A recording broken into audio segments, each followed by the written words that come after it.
Mariero. Mabasi. Nedi usene mana etiowo etiyete ebewo etiowo onowo mpo.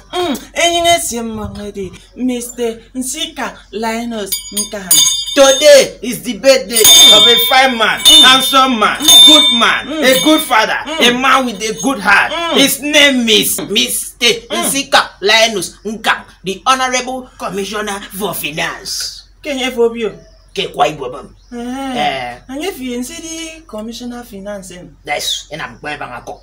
But to see no like change area, come and want me them. Okay. Government. Okay, Kempo government. Okay, mo sisi okoko ekpe me mo mana moto. Ekpe me.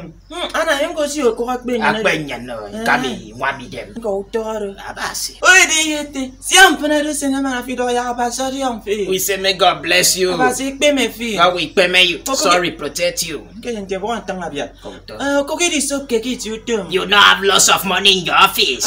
You do okole me di ruwa keki. Eba lack of friend will not pour you. You ruwa ku fo. We will not pour your household. Abasi ekpe me fi ke ku protect ni namde. God will protect you in everything you do. Senema na fo. Because today is your day. Diampo. Job. Nemeset. Happy. Kwa. Sing. Barakok. Come money. Barakok. Come money. Barakok. Come money. Barakok. Abe obi ya biak na ya ba song.